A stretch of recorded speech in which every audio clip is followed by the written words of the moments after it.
Dawn on the Serengeti plains never begins with a bang, but with a long sigh of wind brushing through thorny acacia trees.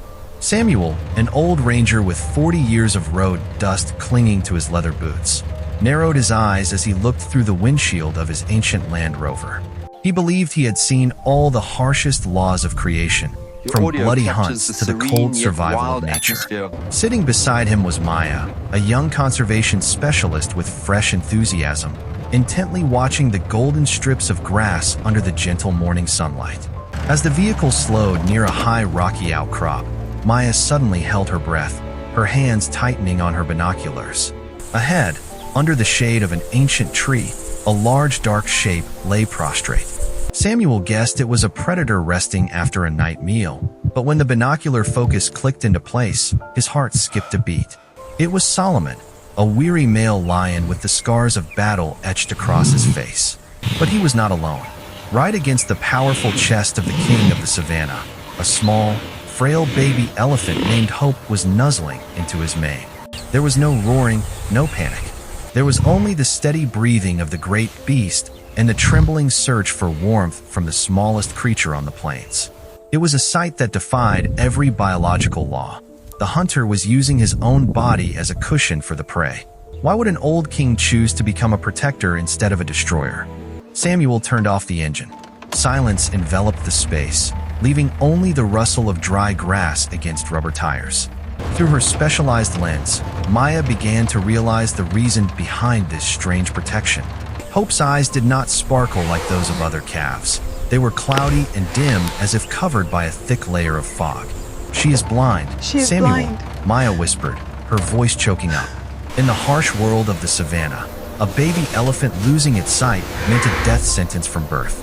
It could not keep up with the herd, could not identify water sources, and was completely helpless against the fangs lurking in the shadows. But here, right now, the law of survival seemed to pause to make room for something more sacred. Solomon, the old lion whose black mane had faded with time, showed no aggression. Instead, he lay still like a living statue, shielding Hope from the midday heat that was beginning to intensify. Whenever Hope trembled with fear, the little elephant reached out her short trunk, gently touching Solomon's coarse fur to confirm she was not alone. In response, the lion only shifted slightly, emitting a low rumble in his throat, not to threaten, but as a powerful reassurance. "I am here." Samuel looked deep into Solomon's amber eyes. He understood that this lion was also a lonely soul.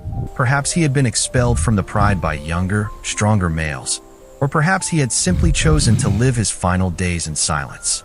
Two abandoned souls had found each other amidst the vast wilderness. Solomon did not look at Hope as a piece of meat. He saw a life in need of protection. Maya recorded her observations with a trembling hand. She realized that empathy was not a privilege exclusive to humans. It was a primal language existing deep within the instincts of every living thing. Hope did not see the terrifying form of the predator. She only felt the warm heartbeat and the breath smelling of wild grass from a protector. It was an absolute trust, a fragile yet resilient bond that challenged all scientific understanding of animal behavior. However, Samuel knew well that this peace could not last forever. Solomon could protect Hope from hyenas, but he could not give her milk or heal eyes that were slowly closing. A difficult decision began to form in the mind of the old ranger. The midday sun poured brilliant gold onto the dry grass, creating a strangely quiet atmosphere. Samuel knew time was running out. A blind calf like Hope needed nutritional milk and specialized medical care to survive her first days, something an old lion, no matter how dedicated, could not provide. He picked up the radio, calling the mobile veterinary team. However, his orders were clear. No sirens, no aggressive tranquilizers. We will use the least stressful approach possible. As the veterinary team vehicle entered the range, the tension in the air rose noticeably. Solomon, the old king of the plains, slightly lifted his head. His amber eyes narrowed, watching every movement of the humans. He did not growl, but the majesty emanating from his powerful shoulders was enough to make anyone hesitate. Maya held her breath, understanding that this was not just a rescue, but a negotiation of trust. If they frightened Solomon or made him feel threatened, His protective instinct could lead to a tragic end for both the humans and the small elephant. Samuel decided to be the first to step down. He moved slowly, maintaining a safe distance and emitting the low, familiar whistles of longtime rangers. When Solomon stood up and walked toward a nearby water hole to quench his thirst, the medical team seized that precious moment. They gently spread soft blankets smelling of hay onto the ground. Maya approached Hope, whispering the most gentle reassurances. The calf was confused, her small trunk waving in the air, trying to find the familiar scent of the lion fur. A magical moment occurred when Maya touched Hope's trunk. She felt the trembling of this tiny creature, but instead of resisting, Hope seemed to recognize the warmth from the human hand.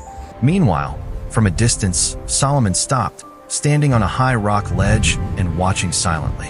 He did not approach, nor did he leave. He stood there as a witness, watching his little friend being placed on a stretcher and moved into the specialized rescue truck. The gaze of the old lion and the ranger Samuel met for a split second, a wordless understanding between two species. The rescue ended in absolute silence. Solomon had fulfilled his mission as a protector, and now he handed that responsibility over to human hands. The vehicle slowly rolled away, leaving behind a lonely but proud old king under the shade of the ancient tree. The rescue vehicle rolled slowly over rugged trails, taking Hope away from the solitary figure of Solomon to the wildlife conservation station. Here, a new chapter in the life of the small elephant began under the gentle sunlight filtering through the green leaves of the special care garden. Hope no longer had to lie on parched earth. Instead, there were thick, warm layers of straw and soft blankets scented with the smell of the savannah to help her feel secure. The first days were a true challenge for both Hope and the medical team. Her cloudy eyes needed treatment with specialized eye drops, while her thin body had to be supplemented with nutritional milk every 3 hours. Maya spent most of her time sitting beside Hope, gently stroking her large ears and talking to her in a low tone, mimicking the stillness Solomon had once given her.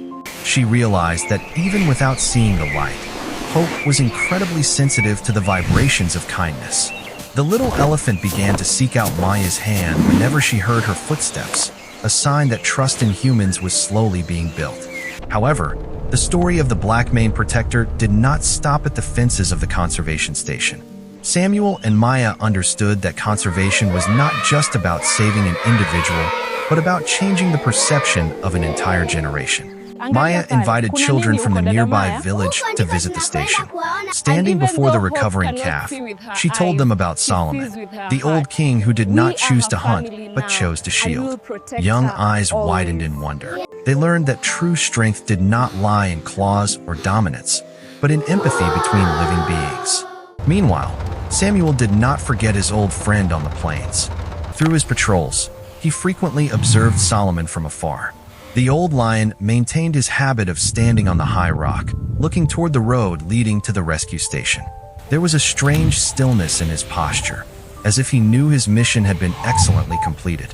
The story of the bond between Solomon and Hope became a new legend of this land, reminding humans that nature always hides lessons of compassion that we sometimes unintentionally forget.